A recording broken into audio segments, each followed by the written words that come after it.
साल था 1974। एक ऐसा साल जो एमिटीविल के लिए कभी भूलने वाला नहीं था। जगह 112 ocean Avenue, Amityville, long island. एक शांत और सुकून भरी जगह जहां लोग अपनी जिंदगी खुशी से जीते थे। एक खूबसूरत डच कॉलोनियल हाउस अंधेरे में डूबा हुआ। ये घर अपनी खूबसूरती और शांति के लिए जाना जाता था, लेकिन उस रात सब कुछ बदल गया। नवंबर 13 को एक भयानक खोज ने कम्युनिटी में हाहाकार मचा दिया। पुलिस कार्स की रोशनी और लोगों की भीड़ ने उस रात को और भी भयानक बना दिया। एक पूरा परिवार देफेओस अपने बिस्तरों में मारा हुआ पाया गया। हर कमरे में मौत का मंजर था जो देखने वालों के होश उड़ा रहा था। 6 जानें ब्रूटली ले ली गई। हर एक लाश एक कहानी सुना रही थी, एक कहानी जो खून और दर्द से भरी थी। कातिल उनका अपना ही खून, रोनाल्ड डेफेयो जूनियर, एक ऐसा सच जो सबके लिए हजम करना मुश्किल था। रोनाल्ड ने दावा किया कि आवाजों ने उसे यह घिनौने काम करने के लिए मजबूर किया। उसके शब्द उसके दर्द और परेशानी को बयान कर रहे थे। उसने डिमोनिक विस्पर्स के बारे में बताया जो ऊज मारने के लिए उकसा रहे थे। ये आवाजें उसके ज़हन में एक अंधेरा पैदा कर रही थी। घर, उसने कहा, बुराई से जिंदा था। हर कोने में एक अजीब सी एनर्जी थी जो उसके जहन को परेशान कर रही थी। कोर्ट ने उसके दावों को खारिज कर दिया, लेकिन डाउट के बीज बो दिए गए। क्या सच में उस घर में कुछ था, या ये सिर्फ एक पागलपन का नतीजा था? क्या ये सिर्फ एक पागल आदमी की बकवास थी, या 112 ओशन एवेन्यू की दीवारों के अंदर कुछ और भी भयानक चल रहा था? ये सवाल हर किसी के जहन में घूम रहा था। कत्लों ने घर पर एक लंबी परछाई डाल दी। ये परछाई इतनी गहरी थी कि उसने घर को हमेशा के लिए बदल दिया। वो खली पड़ा रहा, एक भयानक याद दिलाता उस दुखांत का जो अंदर हुआ था।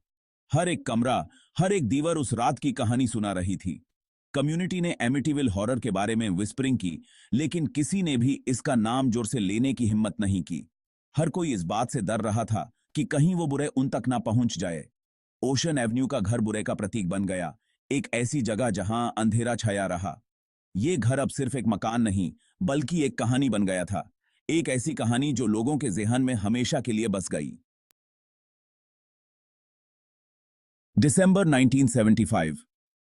देफेयो कत्लोन के एक साल बाद लुत्स परिवार, जॉर्ज, कैथी और उनके 3 बच्चे डैनी, क्रिस्टोफर और मिसी 112 ओशन एवेन्यू में चले गए। वो एक यंग फैमिली थे, उम्मीदों और सपनों से भरे, एक नए घर में एक नई शुरुआत की तलाश में। घर की कीमत अनबिलीवेबल लो थी, लेकिन उन्होंने इसे ट्रेजेडी के परिणाम के रूप में डिसमिस कर दिया। वो उस अंधेरे से अनजान थे जो उनका इंतजार कर रहा था। लुत्स परिवार घर के इतिहास से वाकिफ था, लेकिन उन्होंने अपने फ्यूचर को इसे डिफाइन करने से इनकार कर दिया। उनका मानना था कि यह सिर्फ एक घर है, अपनी जिंदगी बनाने और नई यादें बनाने की जगह है। वो गलत थे। ओशन एवेन्यू का घर उनके साथ खत्म नहीं हुआ था। अनसस्पेक्टिंग परिवार के लिए इसके और प्लान थे, सिनिस्टर प्लान। जिस पल उन्होंने थ्रेशोल्ड पार किया, उनकी रीढ़ की हड्डी में एक सिहरन दौड़ गई। उन्होंने फीलिंग को नजरअंदाज करने की कोशिश की, इसे विंटर वेदर के लिए जिम्मेदार ठहराया। लेकिन घर अलग महसूस हो रहा था, ठंडा, भारी। उन्हें क्या पता था, वो अभी एक बुरे सपने में कदम रख चुके हैं। पौखी खाकी। उनके नए घर का हनीमून फेज ज्यादा दिन नहीं चला। ऑलमोस्ट इमीडिएटली अजीब और अनसेटलिंग घटनाओं ने लुत्स परिवार को परेशान करना शुरू कर दिया। हर वक्त घर में तेज धमाकों की गूंज होती, बिना किसी एक्सप्लेनेशन के दरवाजे बंद हो जाते, और आइसी ड्राफ्ट्स हवा को ठंडी कर देते, बैंड कमरों में भी। परिवार का इनिशियल अम्यूजमेंट जल्दी ही बेचैनी में बदल गया। ऑब्जेक्ट्स अपने आप मूव कर रहे थे, जैसे अनसीन हैंड्स द्वारा मैनिपुलेट किया जा रहा हो। फुसफुसाहट दीवारों से निकलती हुई प्रतीत हो रही थी, डिसाइफर करने के लिए बहुत धीमी, फिर भी अनडिनायबली मौजूद। घर में डर की भावना व्याप्त हो गई, एक कांस्टेंट रिमाइंडर कि वे अकेले नहीं हैं। डर एक निरंतर साथी बन गया, जो अनसीन एंटिटी के साथ साथ परछाई में छिपा हुआ था। नींद ने कोई बचाव नहीं दिया। बुरे सपने उनके आराम को प्लेग करते थे, ज्वलंत और भयानक, उन्हें हवा के लिए हाँफते हुए और ठंडे पसीने से तरबतर छोड़ देते थे। बच्चे, खासकर अनसीन फोर्स द्वारा टारगेट किए जा रहे थे। उनके खिलौने अपने आप हिलेंगे। उनके कमरे छोड़ने के बाद भी उनके कमरों में हंसी गूंजती रहेगी। घर जिंदा था और यह उनके साथ खेल रहा था। Section 4, the children's torment, Mrs imaginary friend and Kathy's terror. Haunting ने एक सिनिस्टर मोड ले लिया जब इसने परिवार के सबसे कमजोर सदस्यों बच्चों पर ध्यान केंद्रित किया। बच्चों की मासूमियत और उनकी संवेदनशीलता ने उन्हें इस बुरी ताकत का आसान शिकार बना दिया। मिसी, सबसे छोटी, ने जोडी नाम के एक इमेजिनरी फ्रेंड से बात करना शुरू कर दिया। जोडी के साथ उसकी बातचीत ने परिवार के बाकी सदस्यों को भी चिंतित कर दिया। लेकिन जोडी आपका टिपिकल इमेजिनरी कंपेनियन नहीं था। वह एक अजीब और डरावनी उपस्थिति थी जो मिसी को अजीब बातें बताती थी।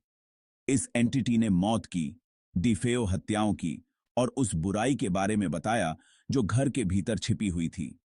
मिसी के माध्यम से जोडी ने उन घटनाओं का खुलासा किया जो इस घर के अतीत में छिपी हुई थीं। इस बीच कैथी, सबसे बड़ी बेटी, को चीजें दिखाई देने लगीं। वह अक्सर अपने कमरे में अकेली होती और अचानक उसे अजीब और डरावनी चीजें दिखाई देने लगतीं। अंधेरे से चमकती लाल आंखें उसे घूर रही थीं और अदृश्य हाथों ने उसकी बाहों पर खरोंच छोड़ दी थीं। कैथी ने अपने माता पिता को बताया, लेकिन वे भी इस स्थिति को समझ नहीं पा रहे थे। परिवार ने इन घटनाओं को रैशनलाइज करने की कोशिश की, लेकिन सबूतों को नजरअंदाज करना बहुत मुश्किल होता जा रहा था। हर दिन कुछ न कुछ अजीब और डरावना होता रहता था। बच्चे कुछ भी इमेजिन नहीं कर रहे थे। वे सचमुच इस बुरी ताकत के शिकार हो रहे थे। उन्हें टॉर्मेंट किया जा रहा था। उनकी मासूमियत और नाजुकता ने उन्हें इस बुरी ताकत का आसान शिकार बना दिया था।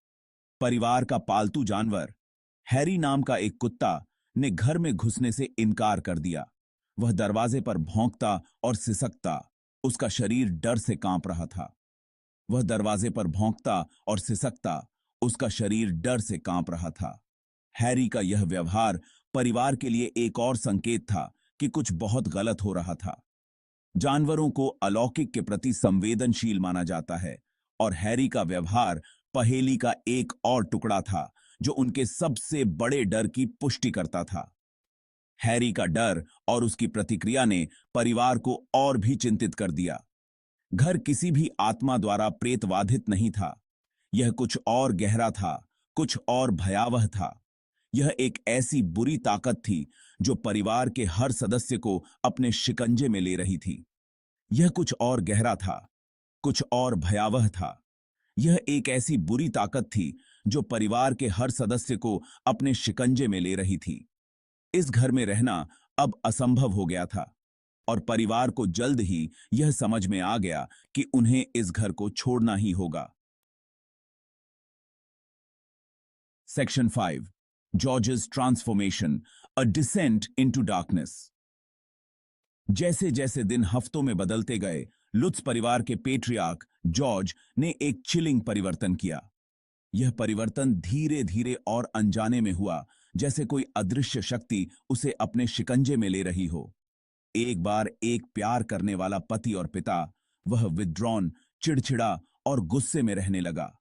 उसकी हंसी और मुस्कान गायब हो गई और उसकी जगह एक गहरी उदासी और क्रोध ने ले ली। ऐसा लग रहा था कि घर की उस पर खास पकड़ है जो उसे बेसमेंट की ओर खींच रही है, जैसे कोई अदृश्य शक्ति उसे वहां जाने के लिए मजबूर कर रही हो। ठीक उसी जगह पर जहां डिफेओ हत्याएं हुई थीं। यह जगह अब एक साधारण बेसमेंट नहीं रह गई थी, बल्कि एक भयानक इतिहास का गवाह बन चुकी थी। वह घर के प्रति आसक्त हो गया, जैसे घर की हर ईंट और दीवार उसके मन में गहरे उतर गई हो। घंटों चूल्हे को घूरते हुए बिताता, जैसे वह आग की लपटों में कुछ ढूंढ रहा हो, कुछ ऐसा जो उसे शांति दे सके। अपने आप से अनदेखी चीजों के बारे में बड़बड़ाता। उसकी बातें अब समझ से परे हो गई थीं, जैसे वह किसी और ही दुनिया में जी रहा हो। वह हर रात 3:15 पर उठता था, जैसे कोई अलार्म उसे जगाता हो और वह अनजाने में इस समय का पालन करता हो। डिफेओ हत्याओं का सही समय, जो अब उसके जीवन का हिस्सा बन चुका था। उसकी आंखें दहशत से फैली हुई थीं, जैसे उसने कुछ भयानक देखा हो, कुछ ऐसा जो उसे चैन से सोने नहीं देता। फिर भी वह उस अनदेखी शक्ति से मुक्त होने में असमर्थ था जिसने उसे बंदी बना लिया था। यह शक्ति उसे हर पल अपने शिकंजे में कसती जा रही थी। प्यार करने वाला पति और पिता जिसे वे जानते थे, वह चला गया था, जैसे वह व्यक्ति अब केवल एक याद बनकर रह गया हो। उसकी जगह एक आदमी के खोल ने ले ली थी, जो अब केवल एक छाया बनकर रह गया था, जो घर में फैले अंधेरे से भस्म हो गया था। यह अंधेरा अब उसके जीवन का हिस्सा बन चुका था और वह इससे बाहर निकलने का कोई रास्ता नहीं देख पा रहा था। जॉर्ज और कैथी के बीच एक बार का मजबूत बंधन भूतिया के तनाव के नीचे टूटने लगा। उनका प्यार और विश्वास अब इस भयानक घर के बोझ तले दबने लगा था। वह हर किसी पर शक करने लगा, जैसे हर कोई उसके खिलाफ साजिश रच रहा हो, यहां तक कि अपनी पत्नी पर भी, जो कभी उसकी सबसे बड़ी साथी थी। उस पर अपने खिलाफ साजिश रचने का आरोप लगाया। यह आरोप अब उनके रिश्ते को और भी कमजोर बना रहा था। घर उन्हें एक दूसरे के खिलाफ कर रहा था, जैसे यह घर अब उनके बीच की दीवार बन चुका हो। उनके परिवार को टुकड़े टुकड़े कर रहा था। वे फंस गए थे, जैसे इस घर ने उन्हें अपने जाल में फंसा लिया हो, दोनों इकाई द्वारा और अपने ही डर से। यह डर अब उनके जीवन का हिस्सा बन चुका था और वे इससे बाहर निकलने का कोई रास्ता नहीं देख पा रहे थे।